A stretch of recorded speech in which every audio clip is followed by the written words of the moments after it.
Assalamualaikum, jumpa lagi di SMS Channel. Jangan lupa subscribe ya.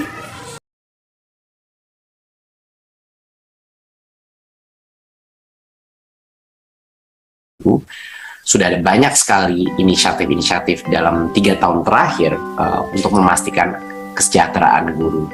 Jadi saya hanya ingin mengingatkan sekali lagi kalau mungkin ada yang masih mempertanyakan atau punya pertanyaan atau kecemasan mengenai posisi pemerintah dalam kesejahteraan, saya hanya ingin mengingatkan sekali lagi bahwa kami yang memperjuangkan bahwa dana bantuan operasional sekolah bisa secara bebas dan fleksibel digunakan untuk pembiayaan guru honorer pada masa waktu pandemi, dan fleksibilitas itu terus kami lanjutkan sampai sekarang.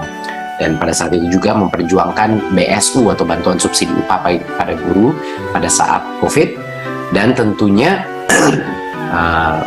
300.000 guru honorer yang sudah menjadi P3K dengan semua ketidaksempurnaan yang mungkin ada di lapangan, tetap saja itu suatu capaian yang besar dan akan meningkat jadi ratusan ribu lebih dalam ronde-ronde berikutnya.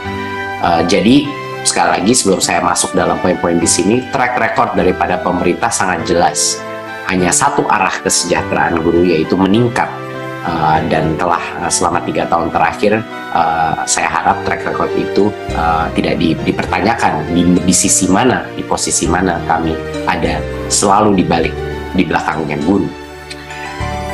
Untuk pengaturan RUU Sisdiknas mengenai kesejahteraan guru, ini suatu poin yang sangat penting. Dalam semua aspek ini adalah kabar gembira bagi para guru-guru, dan saya harap bantuan dari Komisi 10 juga untuk menjelaskan kepada konstituennya mengenai apa saja arah kebijakan yang akan dilakukan. Yang pertama adalah hanya guru saat ini, hanya guru yang memiliki sertifikasi yang berhak mendapatkan tunjangan profesi. Inilah sumber daripada frustrasi, ya. Dan banyak sekali guru yang di daerah, setiap kali saya datang ke daerah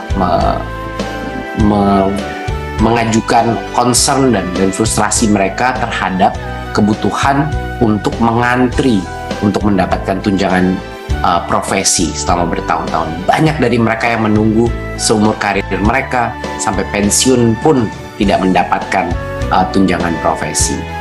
Nah, ini adalah perbaikan besar yang mau kita lakukan, adalah agar setiap guru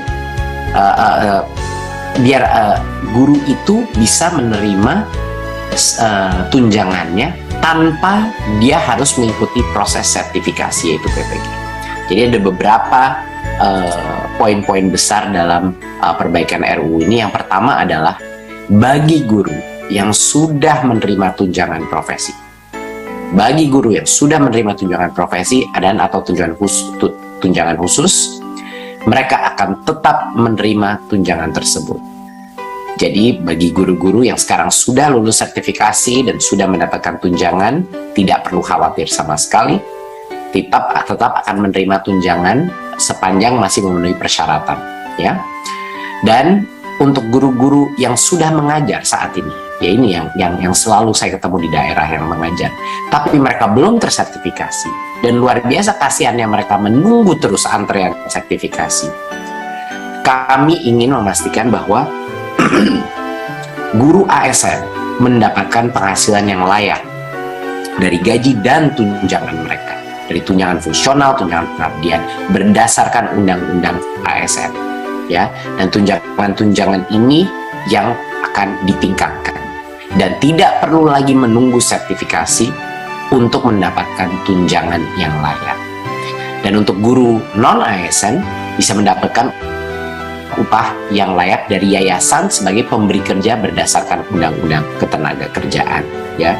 Jadi bos swasta juga akan ditingkatkan untuk memastikan. Jadi yang sudah menerima, saya ulang sekali lagi, yang sudah menerima tunjangan, arah kebijakannya adalah tidak ada perubahan sama sekali. Mereka akan terus mendapatkan tunjangan tersebut. Bagi yang belum mendapatkan tunjangan, tidak perlu lagi mengantri untuk sertifikasi dan mengikuti program PPG. Salah satu dampak positif dari ini adalah program PPG bisa difokuskan dengan kapasitas yang sangat terbatas untuk mencetak guru-guru baru.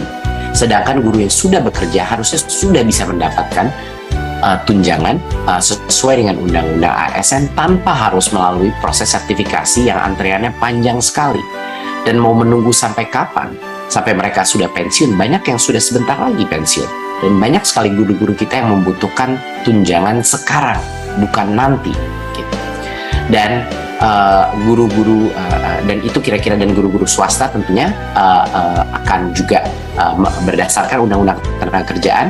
Disitulah pemerintah berencana meningkatkan bantuan operasional sekolah ke swasta untuk meningkatkan tunjangan tersebut. Nah, poin kedua adalah sertifikat pendidik dari pendidikan profesi guru adalah prasyarat untuk menjadi guru atau calon guru baru dan bukan untuk guru yang sudah mengajar, ya. Jadinya memang untuk guru yang sudah mengajar itu kami putihkan dan agar mereka bisa menerima tunjangan, sedangkan sertifikat kedepannya untuk menjadi guru baru itu harus mendapatkan sertifikasi. Jadi benar-benar PPG itu sebagai syarat itu adalah menjadi prasyarat menjadi guru. Untuk bisa menjadi guru seperti SIM, surat izin mengemudi, tapi untuk guru gitu. Dan poin yang ketiga adalah saat ini banyak sekali kategori pendidik yang menjalankan, sudah jelas-jelas menjalankan tugas sebagai guru. Mohon maaf, sir. Banyak sekali kategori pendidik yang sudah jelas-jelas mengembang tugas sebagai guru, tetapi sampai sekarang masih belum diakui sebagai guru. Saya kasih beberapa contoh. Konselor, pamong pelajar, widya iswara, tutor, instruktur, fasilitator. Nah, pendidik, perubahan yang mau kita lakukan dalam RUU Sisdiknas adalah kita ingin mengakui beberapa pihak-pihak yang tadinya belum secara formal diakui sebagai guru. Dan dari ini, yang terbesar adalah pendidik PAUD, 3-5 tahun. Saat ini belum pernah ada yang mengakui pendidik PAUD sebagai guru formal.